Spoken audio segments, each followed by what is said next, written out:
আসসালামু আলাইকুম। আশা করি সবাই খুব ভালো আছেন।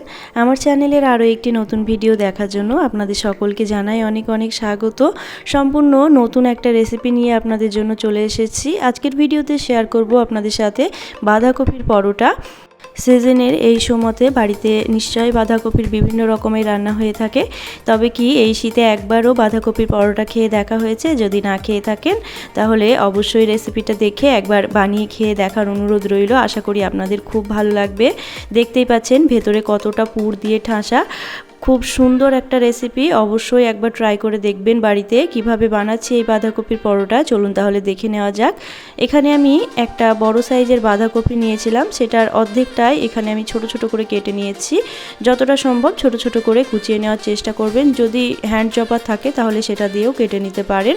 বাঁধাকপির মধ্যে যেহেতু প্রচুর পরিমাণে জল থাকে, তাই সবার প্রথমে আমাদের জলটা বের করে নিতে হবে। এখানে আমি 1 থেকে 1.5 চামচের মতো লবণ দিয়ে দিলাম। লবণ দিয়ে খুব ভালো করে বাঁধাকপির সাথে মিশিয়ে নেব। এখন আমি এটাকে ঢাকা দিয়ে রেখে দেব 10 মিনিটের জন্য।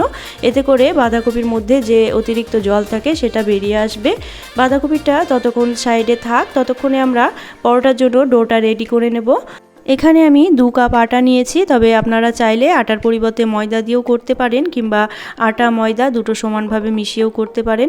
সাথে নিয়েছি 2 চামচ বেসন, দিয়েছি স্বাদমতো লবণ, 1 চামচ কালো জিরে, আর তার সাথে নেব 1 চামচ জোয়ান। একটু হাতে এইভাবে ডলে তারপরে দিয়ে দেব। তার সাথে দেব 2 চামচের মতো সাদা তেল। সব কিছু এখন হাতের সাহায্যে খুব ভালো করে একটু মিশিয়ে নেব আমি।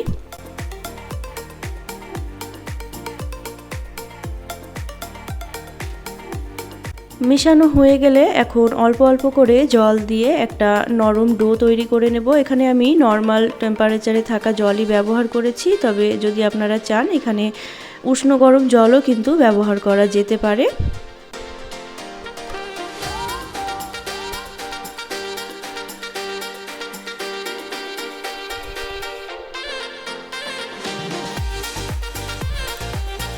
পরোটার জন্য এখানে ডো আমার রেডি হয়ে গেছে, দেখতেই পাচ্ছেন খুব সুন্দর করে নরম একটা ডো রেডি করে নিয়েছি।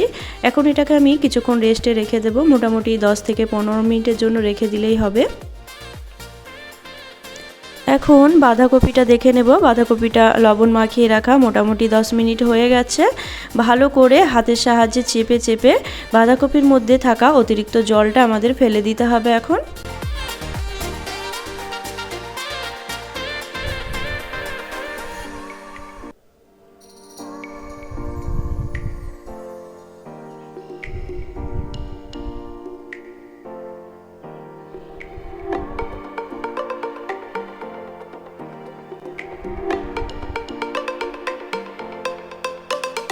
পুরো বাঁধাকপি থেকে এতটা জল বেরিয়েছে, দেখতেই পাচ্ছেন। এই জলটা থাকলে পরে বাঁধাকপির পুরটা তৈরি করার সময় কিন্তু অনেকটাই সময় লেগে যেত।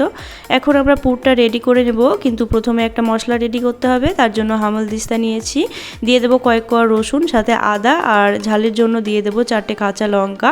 লঙ্কাটা একটু ফাটিয়ে দিয়ে দেব। তারপরে খুব ভালো করে আদা, রসুন আর কাঁচা লঙ্কাটা আমি থেতো করে নেব। এখানে ঝালটা আপনারা আপনাদের প্রয়োজন অনুযায়ী দিতে পারেন, লঙ্কাটা কমিয়ে বাড়িয়ে নিতে পারেন।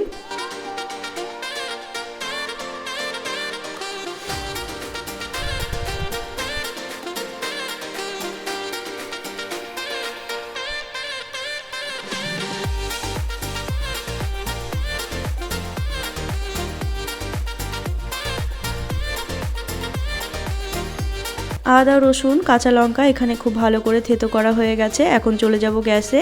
একটি কড়াই বসিয়ে দিয়েছি, দিয়ে দেব 1 থেকে 1.5 চামচের মতো তেল। তেলটা গরম হয়ে এলে দেব 1 চামচ গোটা জিরে, সাথে দেব অল্প একটু হিং। তারপরে দিয়ে দেব পেঁয়াজ কুচি। এখানে একটা ছোট সাইজের পেঁয়াজ আমি ছোট ছোট করে কুচিয়ে নিয়েছিলাম। পেঁয়াজটা হালকা একটু ভাজা ভাজা করে নেব। পেঁয়াজ ভাজা হয়ে গেলে এখন দিয়ে দেব থেতো করে রাখা আদা, রসুন আর কাঁচা লঙ্কা। এখন সব কিছুকে আবারও 1 থেকে 1.5 মিনিটের মতো একটু ভালো করে ভেজে নেব আমি। ভাজা হয়ে গেলে দিয়ে দেব বাঁধাকপি। বাঁধাকপি দেওয়ার পরে আদা, রসুন, কাঁচা লঙ্কা, পেঁয়াজ সব কিছুর সাথে খুব ভালো করে একটু মিশিয়ে নেব নাড়াচাড়া করে।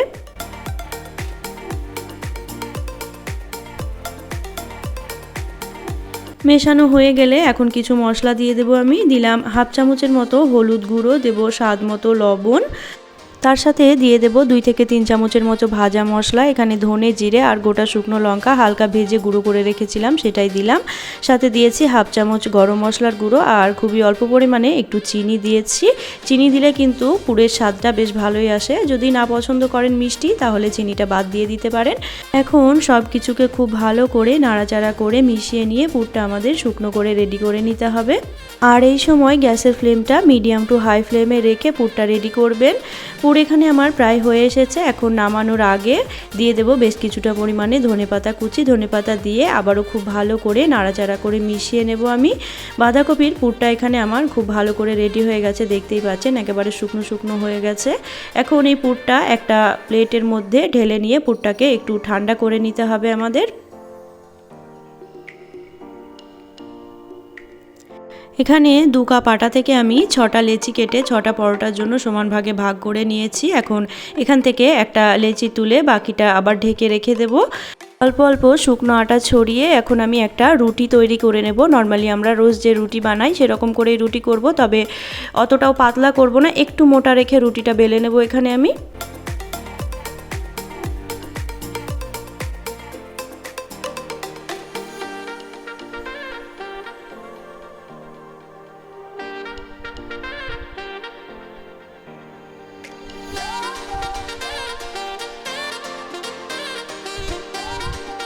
বেশ বড় করে রুটিটা এখানে আমি বেলে নিয়েছি, দেখতেই পাচ্ছেন। এখন আমাদের আগে থেকে রেডি করে রাখা পুর সেটা দিয়ে দেব মধ্যেখানে, ঠিক যেভাবে ভিডিওতে দেখতে পাচ্ছেন সেইভাবে। এখানে আমি আজকে 4 কোনা পরোটা বানাবো, তাই এইভাবে পুরটা দিলে পরে পরোটাটা কিন্তু খুব সুন্দরভাবে তৈরি হবে। এখন একটা সাইড ধরে খুব ভালো করে লাগিয়ে নেব, তারপরে আরও একটা দিক ধরে ভালো করে লাগিয়ে নেব। এভাবে 4টে দিক সমানভাবে লাগিয়ে খুব ভালো করে একটা চৌকো শেপ তৈরি করে নেব।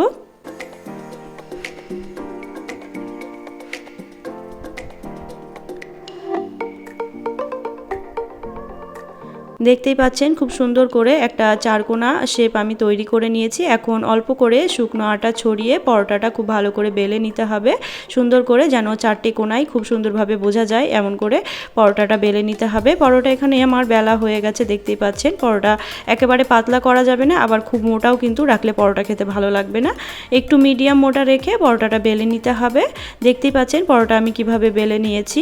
তবে আপনারা যদি এইভাবে পরোটা বেলতে না চান তবে গোল পরোটাও বেলতে পারেন। আমার আগের অনেক ভিডিও রয়েছে, সেখানে দেখে নিতে পারেন গোল পরোটা কিভাবে বেলতে হয়।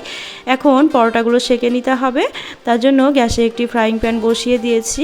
ফ্রাইং প্যানটা গরম হয়ে এলে পরোটা দিয়ে দেব। একটা সাইড একটু ভাজা ভাজা হয়ে এলে উল্টে দেব। এখন ওপর থেকে ঘি দিয়ে দেব। ঘিয়ের পরিবর্তে আপনারা তেল ব্যবহার করতে পারেন বা বাটারও দিতে পারেন। ভালো করে ঘি লাগিয়ে নেব 2 সাইডেই।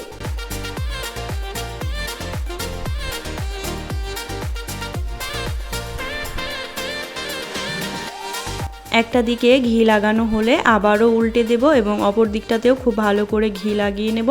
এভাবে উল্টে পাল্টে পরোটাটা এখন আমি বেশ লাল লাল করে ভেজে নেব। গ্যাসের ফ্লেমটা অবশ্যই লো টু মিডিয়ামে রাখবেন, একেবারে হাই ফ্লেমে পরোটা ভাজতে যাবেন না, এতে করে পরোটার ভেতর কিন্তু কাঁচা থেকে যাবে, পরোটা খেতে একদমই ভালো লাগবে না। এই শীতে একবার হলেও অবশ্যই এই বাঁধাকপির পরোটা ট্রাই করে দেখবেন, খেতে অসম্ভব সুন্দর লাগে। সন্ধেবেলা চায়ের সাথে হোক বা ধনেপাতা চাটনি, আলুর দম, কষা মাংস, যে কোনো কিছুর সাথে এই বাঁধাকপির পরোটা খেতে অসম্ভব সুন্দর লাগে। আজকের রেসিপিটা কেমন হয়েছে জানাতে একদমই ভুলবেন না। যদি ভালো লাগে অবশ্যই একটি লাইক, শেয়ার, কমেন্ট করবেন এবং চ্যানেলটি সাবস্ক্রাইব করে পাশে থাকার অনুরোধ রইল এবং পাশে থাকা বেল আইকনটি প্রেস করতে একদমই ভুলবেন না। এতে করে আমার পরবর্তী যে কোনো নতুন ভিডিও নোটিফিকেশন সবার প্রথমে আপনার কাছে পৌঁছে যাবে। Thank you.